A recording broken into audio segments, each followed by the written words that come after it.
Hello, dog lovers. My name is Saro. I'm a dog trainer, also coach dog owners. Welcome to another live session. Happy New Year. If I haven't said it before, but if you are new here in this channel, we focus on training dogs without the use of treats, food, aversive tools like shock collars, prong collars, choke chain collars, without using force or domination or even being alpha. Instead, we use simple method, a natural simple method of training dogs using play and praise reward system. When you use play and praise reward system, you get better results. You get more natural, effective, and it's more healthier to use this method instead of using treats or food or force or domination. So today I'm going to try to answer your questions if there are any, but I'm going to start the show with talking about some ideas that it may give you some. Let me share the screen. It may give you some ideas of what you should do with your dog and what you should start doing with your puppy as well.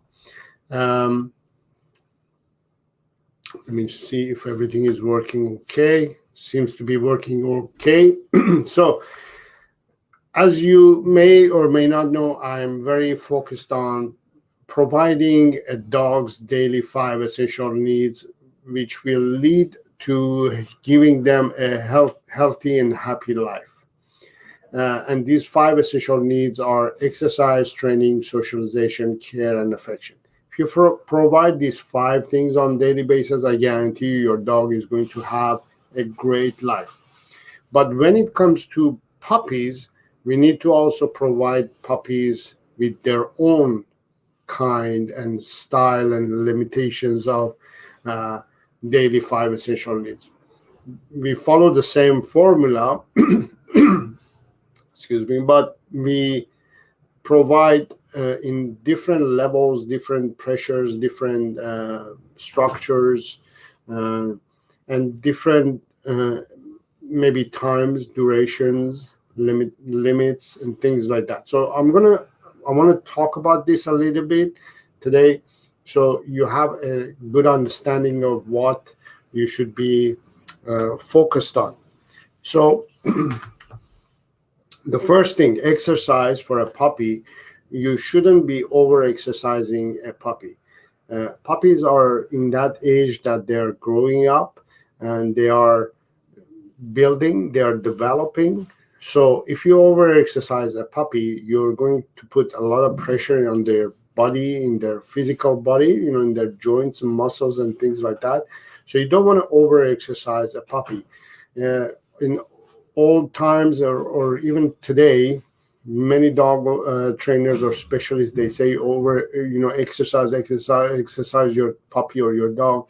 But we need to be a little bit careful about how much we are exercising our puppies, because they're very fragile and we need to be careful and cautious about this. So exercise them in shorter periods, but more often, instead of a lot of exercise at many times during the day.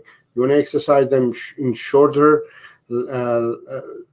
times, like 10-15 minutes at a time, in longer and few times a day. So that should be your goal and the way you're focused on exercising your puppy. Don't over exercise them.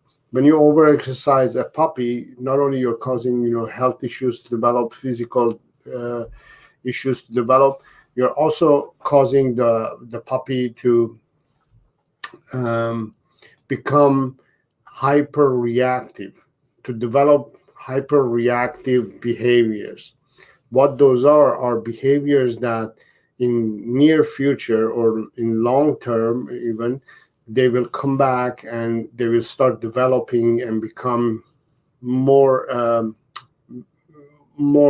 apparent when you have your dog.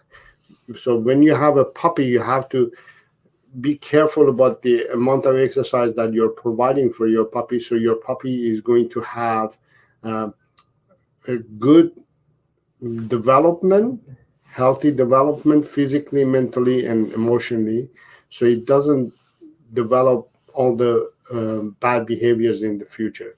So exercise should be very, you should be very careful about how you're exercising your puppy, how much you're exercising your puppy, and what you're doing as an exercise. So exercise could be walking, could be playing with other dogs, you playing with your dog, and your puppy playing with toys. So those are some of the um, examples of how you exercise a puppy. Now, the training is something that dog owners, they say, okay, I have to start training my puppy. The problem with thinking that you need to train your puppy is that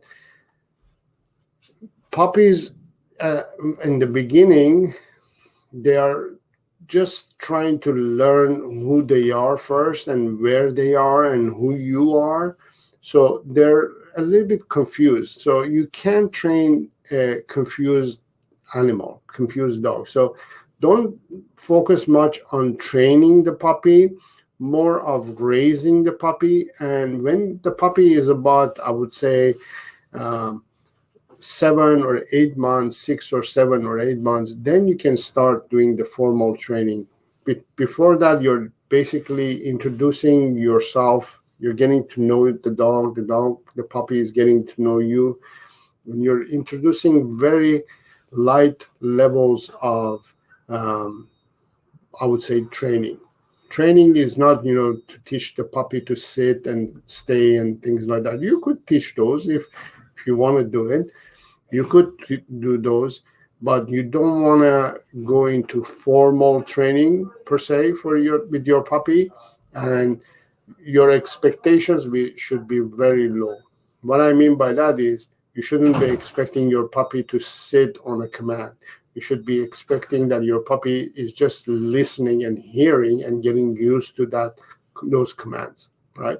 You're not really teaching, and you're not expecting your puppy to listen as well.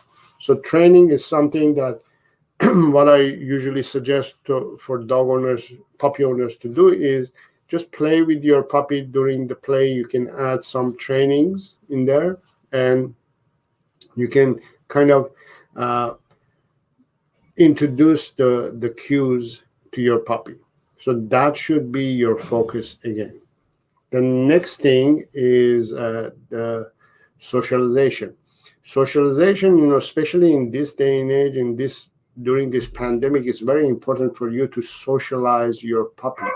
You want to make sure that your puppy gets outside, gets exposed to different people, different maybe different dogs, different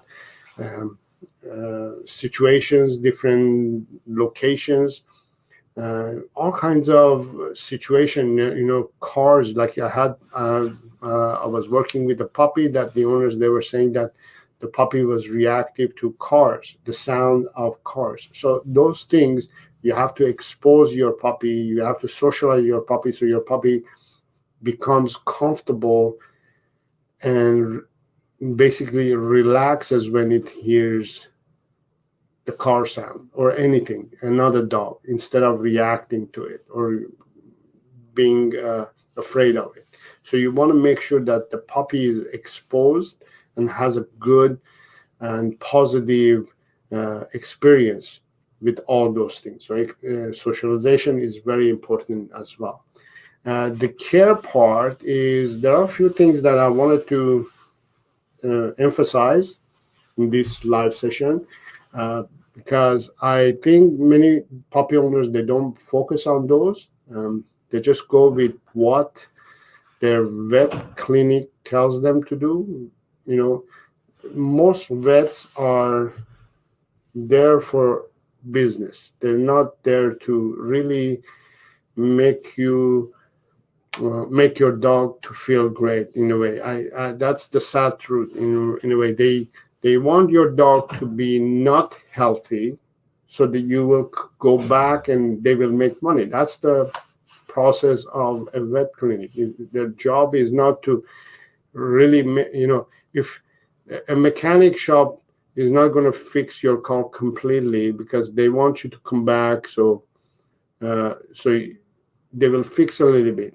You know what I mean? They will get you going, but they're not going to fix everything because the wear and tear of the car is going to damage certain things, and you're going to go back. So that's the purpose of a vet clinic.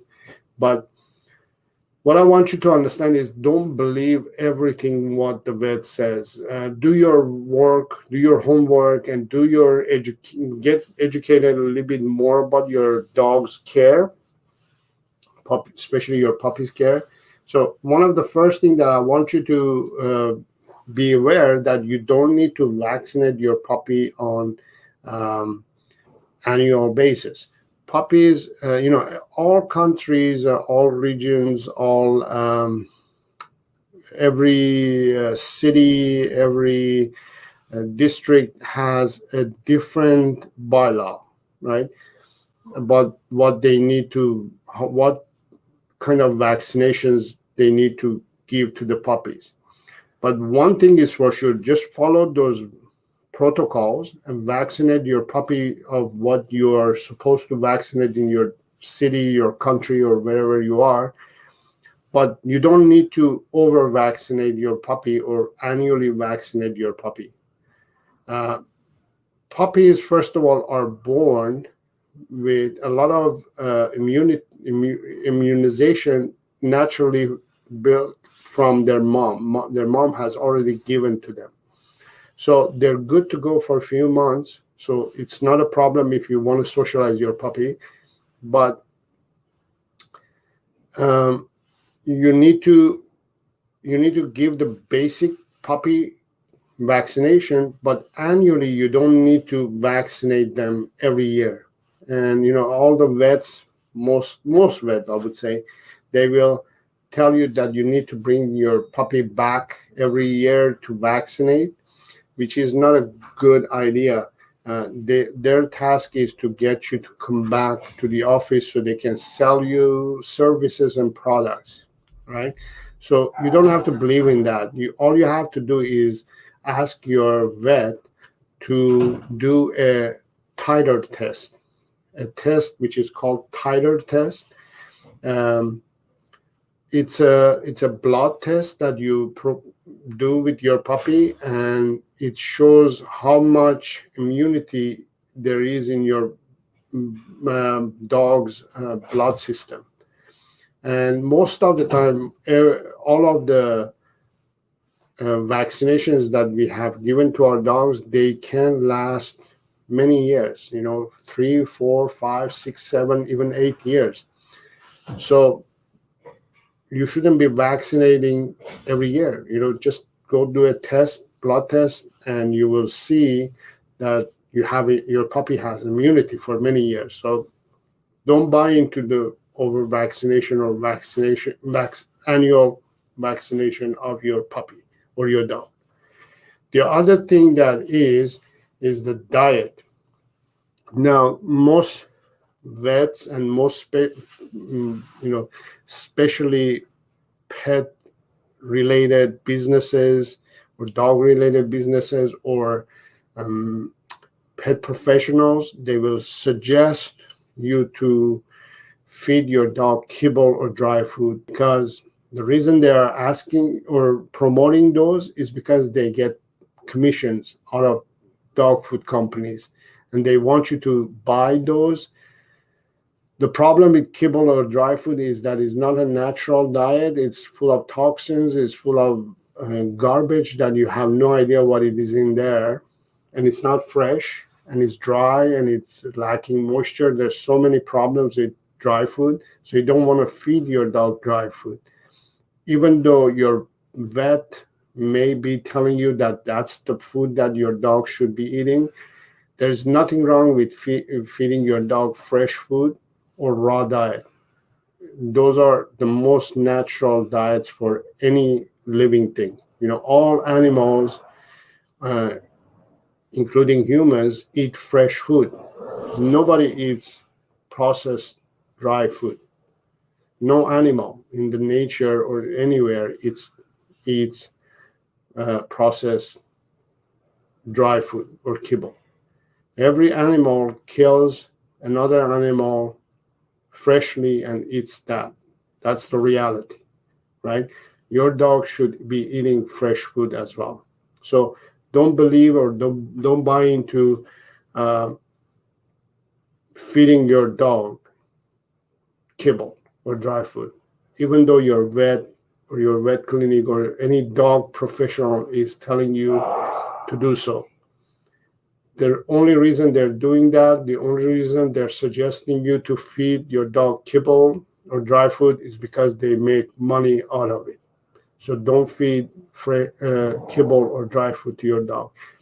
Not only you're going to be saving money by feeding your dog fresh food, your dog, the way you're going to save money is that if you feed your dog kibble or dry food because it's not a natural diet, your dog is going to have, there would be consequences in your dog's internal system and body, and your dog is going to have health issues. And you're going to have to visit the vet every few months and spend, I don't know, $100, $200, $300 a month visit. So, for example, myself, when if I'm feeding my dog raw diet, fresh food, we never visit the vet. The annual checkup is the only time that we visit the vet. So we save a lot of money and a lot of headache as well, health issues and all that. And I don't have to bother with feeding my dog this or that, or, feed this medication or that medication, or let my dog to go through pain and discomfort because of the food that is being fed, right? So diet and vaccination, those are the two things that I think most vets are very uneducated, and they don't tell you exactly what they should be telling you. One, because they just simply don't know. Most vets don't know. Literally, they don't know that this happens. This information, they just don't know. They haven't spent time or invested time or effort to learn and educate and update themselves. They're still living in 2000. They're way back, right? Their mindset is still way back. So they're still not there. And the other reason is because, if they do anything else, if they say anything else, they will lose a lot of commissions. They're not going to make money. So they're in a situation, I would say, in 2020 hindsight, they're trapped in a business. But me, as a freelance educator, trainer, I'm able to express this and share this information with you. So take this information and go and do your homework as well, and do maybe a little bit more homework,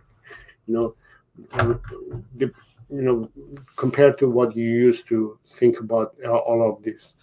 And the other thing is that the vets, they tell the puppy owners not to take their puppies out for socialization because they are not vaccinated. So no, take your puppy out for walks and socialization and let them play with other dogs. As I said, puppies are already, they are automatically born with a lot of immunity given by their mom. So they're okay, they're safe. And, you're going to give the vaccinations anyways. So there should be okay. There's no reason not to socialize your puppy, because if you miss that opportunity at that sensitive young age of not socializing your puppy, a lot of bad behaviors are going to start developing in near future. So your puppy should be receiving a lot of exercise, proper exercise, a little bit of training daily, a lot of socialization, a good care, good diet, good lifestyle, no vaccination, good, clean, fresh food and diet. And then last thing your puppy needs is affection. Affection is something every creature needs, every creature hopes for. And we need to share affection. We are born to share affection with other animals, and animals are born to receive affection and give affection as well. So your dog, I'm sure, is very affectionate dog. So share affection with your puppy, with your dog, but at the right state of mind, at the right time, with the right state of mind at the right time. Share affection when your puppy or your dog is giving you the behavior that you want. Don't share affection just because your puppy is cute. Because if you just share affection because they're cute, they just don't know what they are getting affection for. And you're giving free points away for nothing, right? So again, if you want to learn more in depth about all these, I highly suggest you to visit my website, sarodogtraining.com, and join one of my online courses to learn even deeper information about all these things that I just talked about. So I have Puppy Training 101 that you can join and learn all the details that you need to know about puppy training and raising a puppy. If you want to know exactly, again, what a dog's 5 essential needs are in depth, you can take this course. And then if you have a dog who's pulling on the leash and is not walking properly, and you have a problem with walking your dog on a leash, join my leash walking and training course. If you have a dog and also you want to learn really exactly how to train your dog without the use of treats or food or aversive tools or shock collars, you want to learn how to walk your dog properly, you want to learn all the essential needs of your dogs in depth, everything that I just talked about is in this course, Dog Training Without Treats. You can join this course as well. And this is my free course, Intro to Dog Training Without Treats. It gives you a taste of what my method and my philosophy. So I highly suggest you to join any of these courses today. And also, if you need help from me and you want to talk to me one-on-one and you want to get a chance to have a consultation with me, use my virtual dog training and coaching. I used to be available only locally. I used to help only local clients of mine, but now due to Zoom and virtual freedom, we can be reached out to anywhere, at any time. So you could use my virtual training and coaching. 1 hour, we can sit down for an hour, and I can give you a lot of information that you need to know. Plus, I will follow up with some files and emails and additional information that I feel like you're going to need. And it's only $100 Canadian. You can book me on a calendar, and then I'll contact you back, and we'll set up this Zoom meeting. As I said, I also provide private training, but the private training is only for local clients. And this is for only those people who live in Vancouver area. Greater Vancouver area. And I'm only providing this in my facility in the evenings. So there are a few options available if you want to get more help from me and work with me, or work and learn about your dog online. So let me go on the chat line and see what's going on, and excuse me, and I'll answer some questions if there are.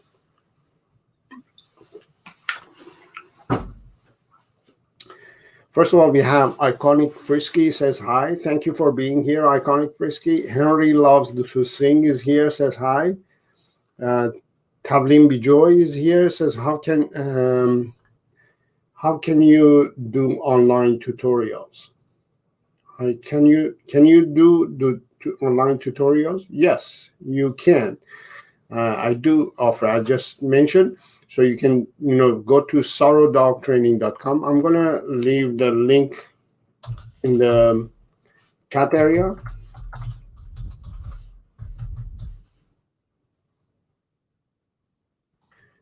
Just go to my page. Let me see.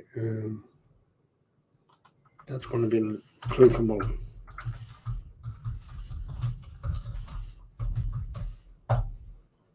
That should work. Sarodogtraining.com. Just go to my link and in the website, and there's online courses, online tutorials, online virtual training, all kinds of services now are available. Trish says hi. Thank you for being here. Trish says, I have a question.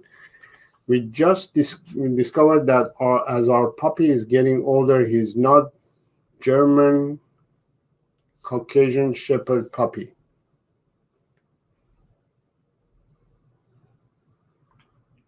The breeder lied.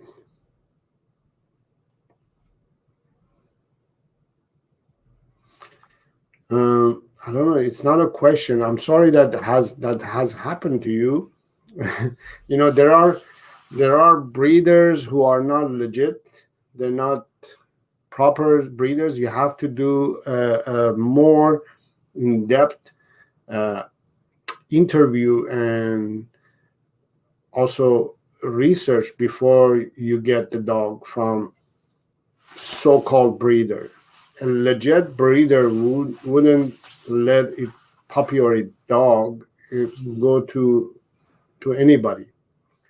They will do a lot of homework to make sure that you are the right owner for their puppies. Basically, those puppies are the breeder's puppies. You're just taking over to take care of their puppy. That's the proper breeder.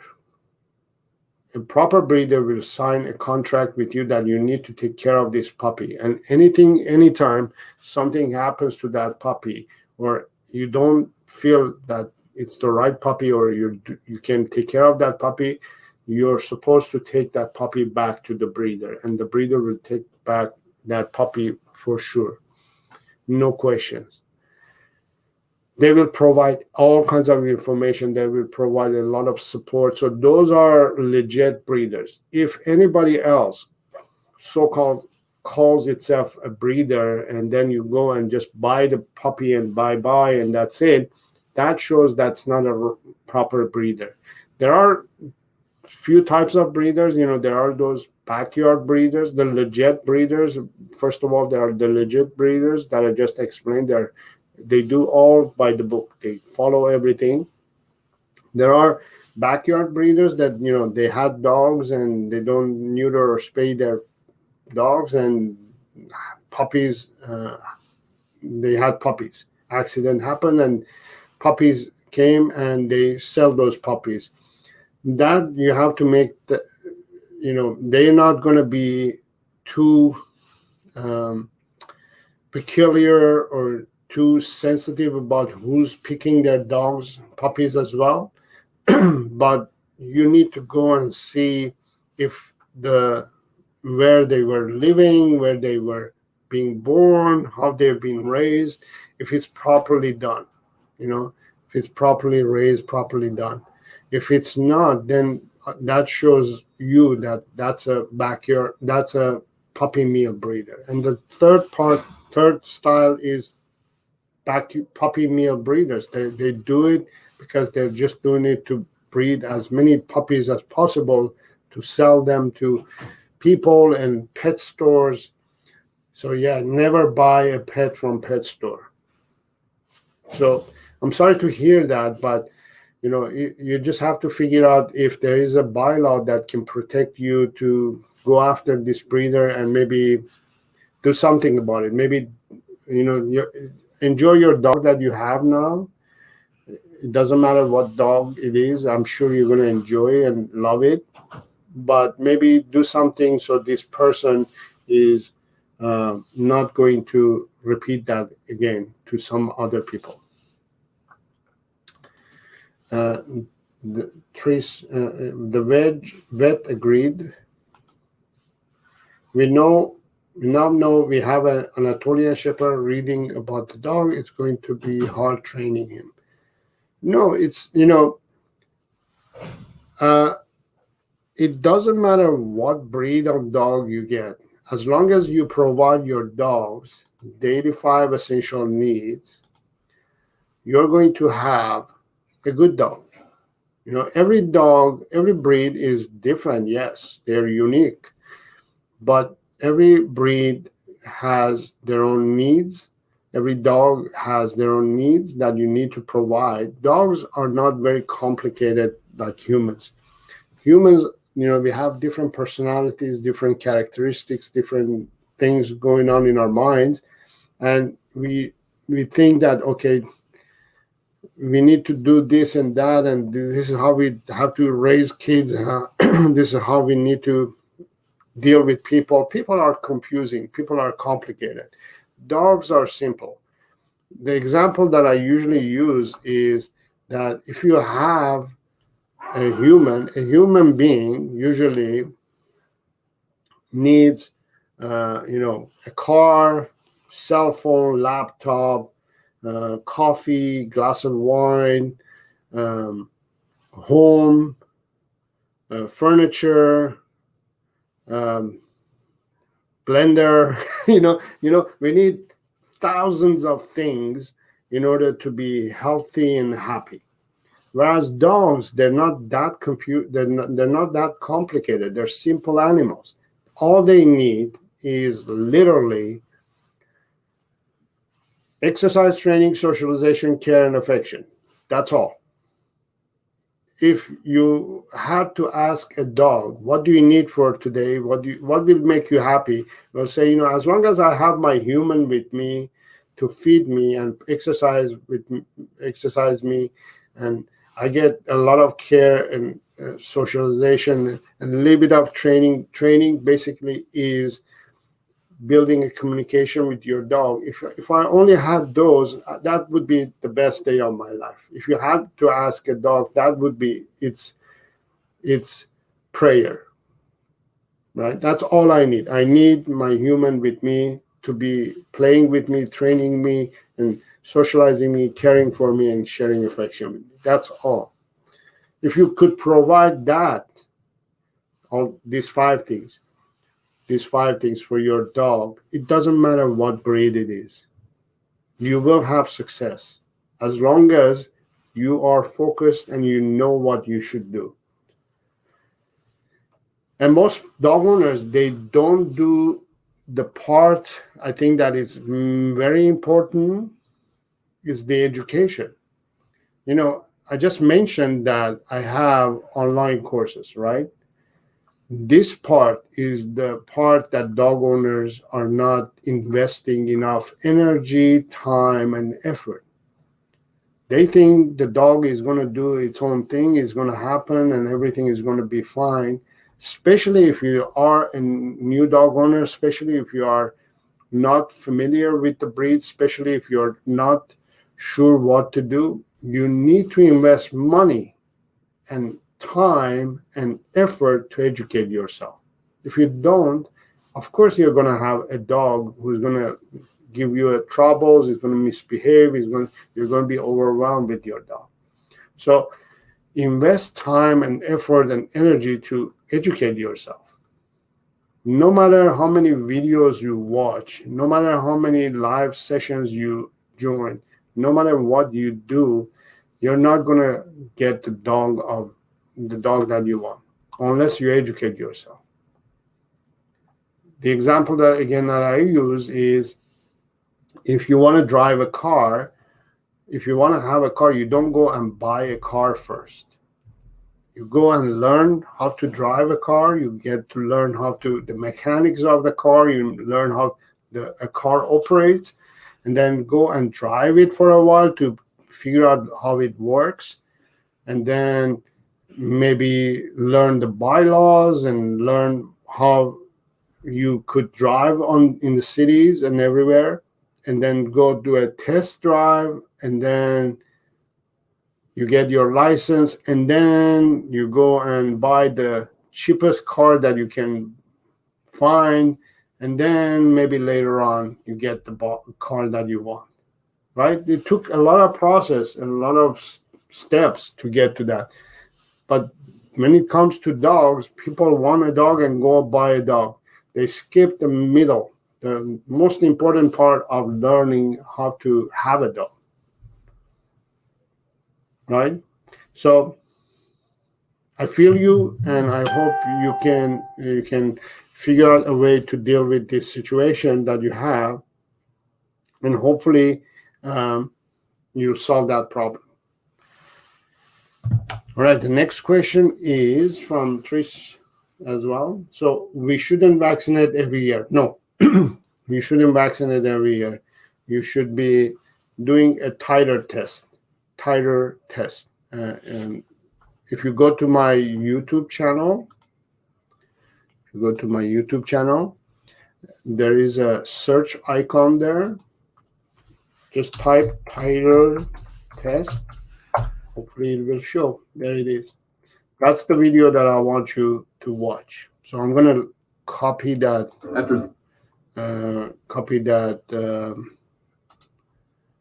Link, and I'll share it in the chat area.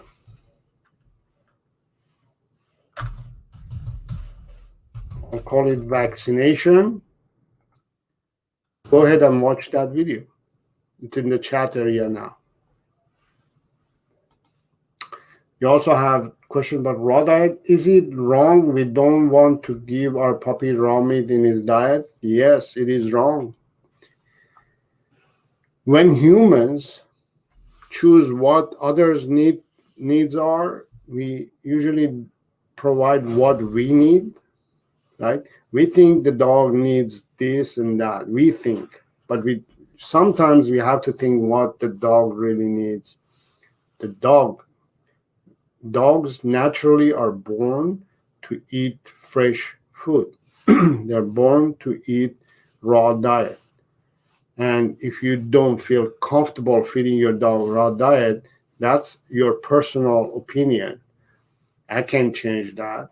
I can't change your opinion. I can give you the information. It's up to you what you do with that information, but you need to make that decision for your dog. Your dog wants to eat fresh food. Just feed it what it needs to be fed. Zarab 2, I have one question. Thank you for being here, by the way. I have a 3-month-old Beagle, and he's on occasions asking for attention, even after we have been playing for 2 hours. His way of asking attention is scratching on a door. So this is one of the things that I was just talking about in the beginning of the show. You were saying, I have a 3-month-old Beagle, and even after playing for 2 hours, he's still wanting more and more. He wants to go out. He wants to do this and that. The problem with that is because you're over-exercising your puppy. Puppies need to have short bursts of exercise, maybe a few times a day. So every puppy should be exercised, up to about 6 to 8 months, maybe 15 minutes, 20 minutes at a time, 5 or 6 times a day. The rest of the time, they're in a crate, they're in a confined area, they're sleeping. They need to be sleeping. One of the things also people and dog owners, puppy owners don't remember and don't realize is that puppies need to be sleeping 16 to 18 hours a day. They need to be sleeping. That's when they heal, grow, and get strong and healthy, right? So you need to allow your puppy to sleep as much as possible. Lack of sleep is going to cause a lot of health issues to develop in your dog. And the other thing is that when you over exercise a puppy, the adrenaline keeps running, and and that's what happens. I was saying, they become hyper reactive. When you over exercise a puppy, they become hyper reactive and they overreact. They can't slow down. You, as a human, as a dog owner, you should be teaching your dog that here's the time we play, we exercise, here's the time we slow down and relax.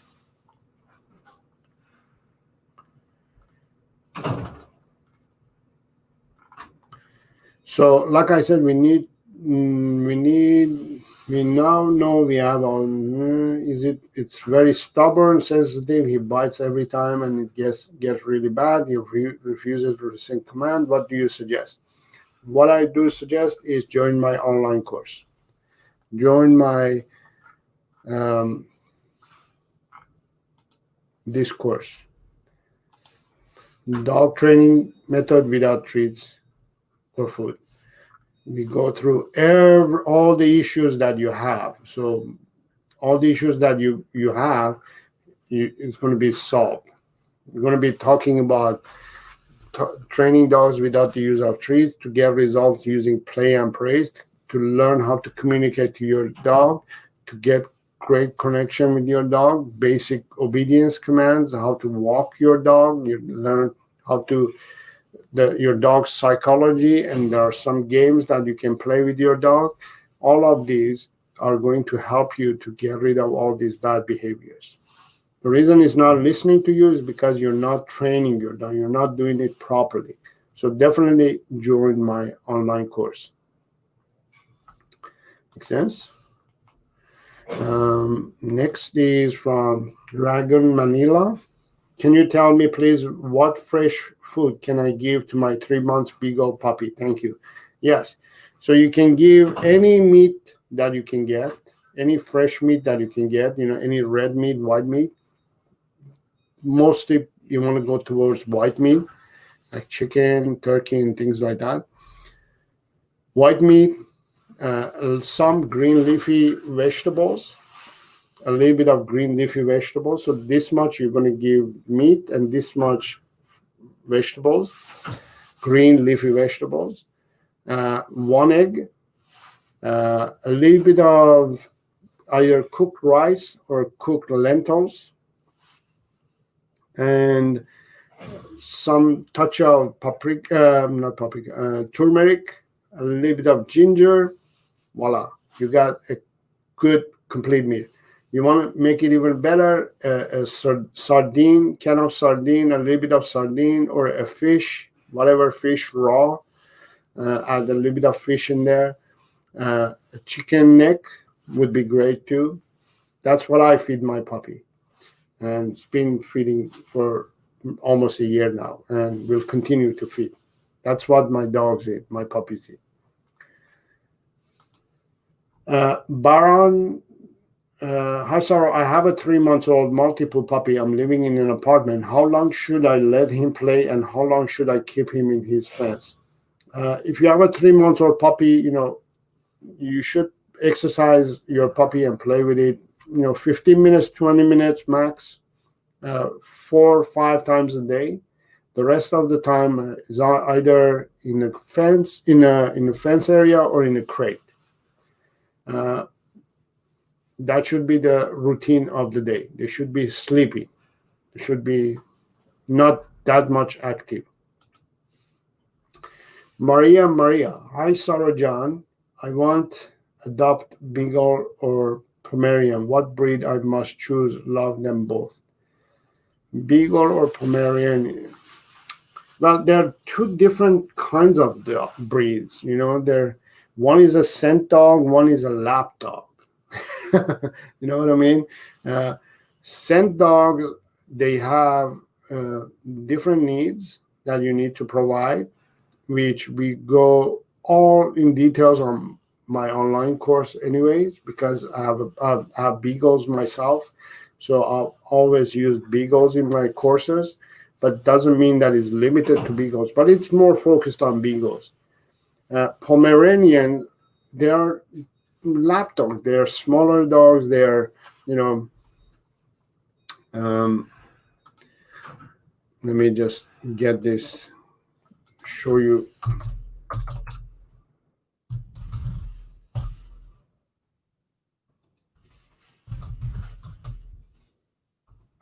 Let me do this so you can kind of visually tell the difference. So let's see this. So there's a beagle, right, and there's a Pomeranian, right? Visually they are different, obviously, right? Pomeranians are smaller, beagles are medium size as well. So it's up to you. If you like both of them, one thing that you have to understand is it is much easier to take care of a Pomeranian compared to beagle. That's one thing. Two, Pomeranians, you have to groom all the time. Every month or so, you have to groom them. Whereas beagles, no grooming needed. Pomeranians are small, so they live longer than beagles. Pomeranians, they don't really have much issues behaviorally, except that you have to have them, they're lap dog. You mostly having them on your lap. Whereas beagles, you have to hike them, play with them, exercise them every day. A lot of activities. So it's up to you. I don't know. One other thing that I would say is that beagles are not ideal dog for first-time owner. If you're a first-time dog owner, I wouldn't suggest to go with beagle. If you're a first-time dog owner, yeah, Pomeranian would be great choice for you. I hope that gives you a good idea of what to choose. You are very, very welcome. I don't exercise him much, though, because of our work. I do try to train at times, and I see the difference then. Socializing, that will be hard because there are no dog parks, but we have a large compound. Yes, so you need to exercise, focus on exercise. Training is good that you're doing it and you see the difference. Socializing, it doesn't. Now, another thing about socialization is that your dog doesn't have to see another dog face to face or see another human face to face in order to count as socialization. Your dog can visually be exposed to everything, visually and smell and hearing.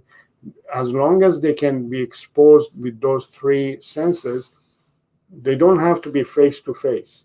Realize that and remember that. You need to when you're taking your dog, when we say exercise, you take your dog out for walks. That is not just physical exercise of dog walking. The dog needs to be exposed to environment, right? To all the aspects of an environment. That counts as a socialization. That counts as a situation that the dog is being exposed to different sounds, smells, and views, and is learning to socialize with everything, right? If you have a chance to let your puppy or your dog to play with other dogs or interact with other dogs, that is even bonus. But don't limit yourself with saying, "Oh, there's a COVID going on. There's this." Don't come up with excuses. There's always ways for you to provide your dog's daily 5 essential needs. There are always ways to do it. Don't focus on excuses. Don't focus on negativity. It's your life. You can make it happen.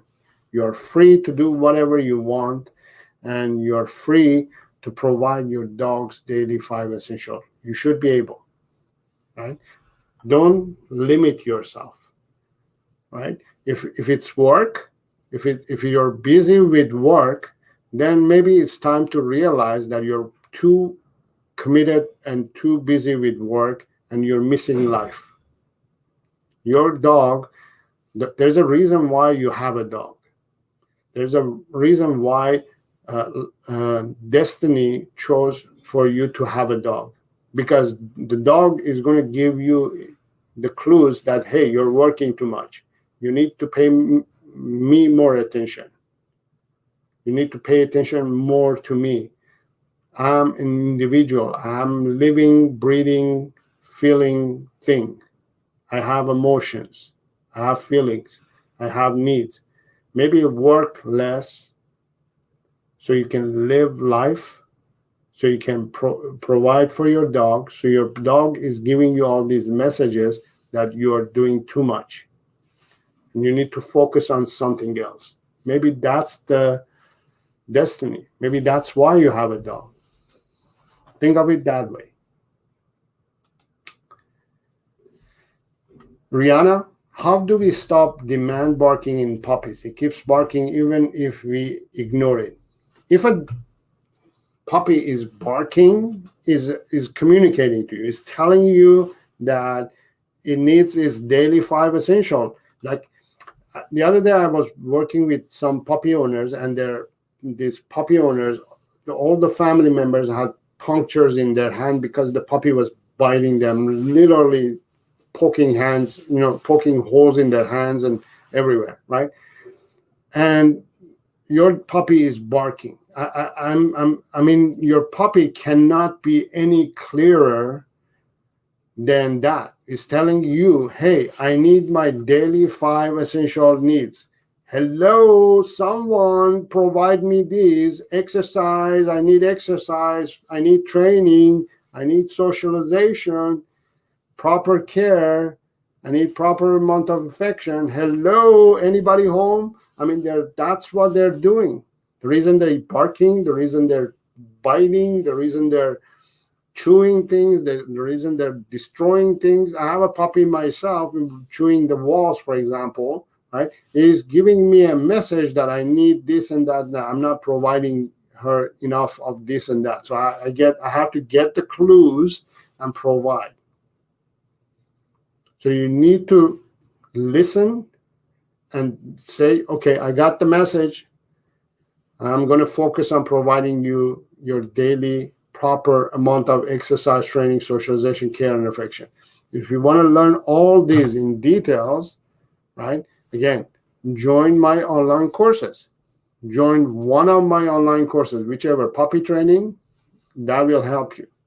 Educate yourself, figure out what you need to do, right?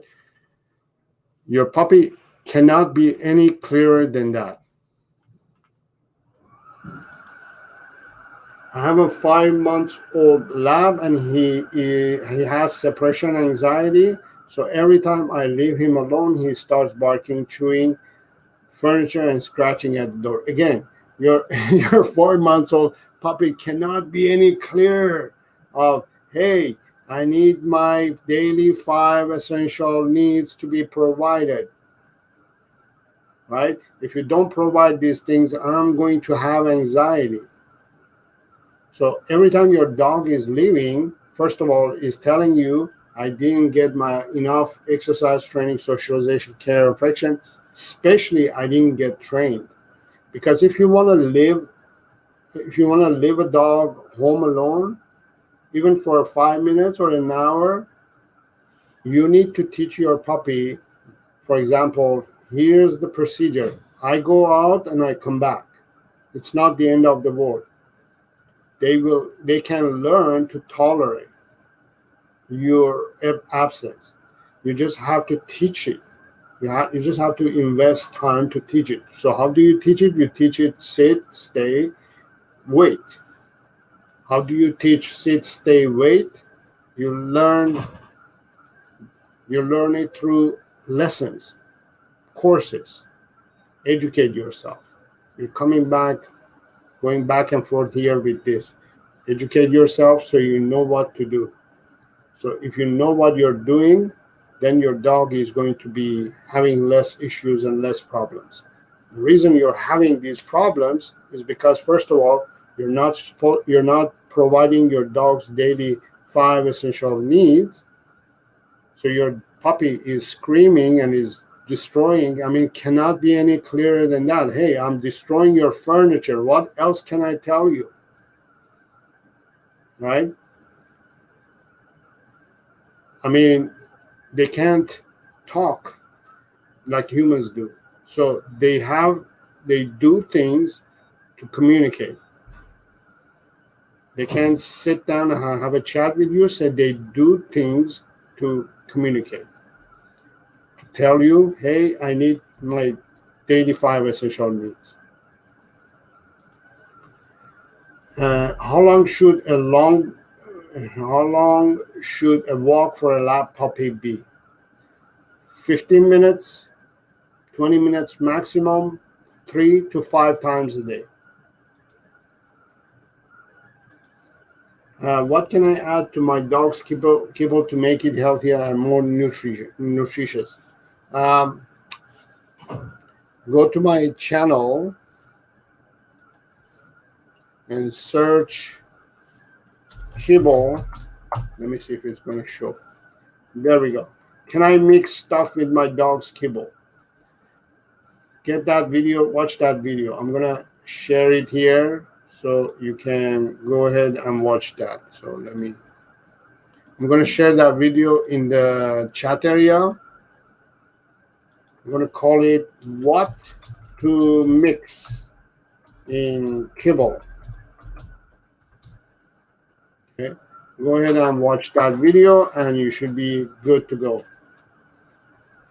We have a few more minutes left and I'm going to answer the last question. This will be the final Q&A. I forgot to mention this. Since our puppy turned 10 weeks, he's been spilling his water bowl and lying in the water on the floor, even after drinking lots of water. Why is he doing this now? Because he's literally clearly is telling you, I need my daily 5 essential needs to be provided. Your puppy is literally clearly telling you what it needs. This, it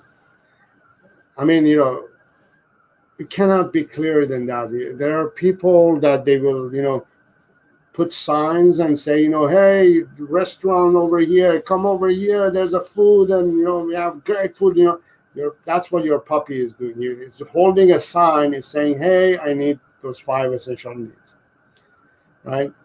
And I think I have 2 more minutes. I have a 4-month Beagle from a question from Kanjan. 4-month goes daily for walk 4 to 5 times with other dogs, giving self-training, knows all the basic, but still starts eating wall by scratching.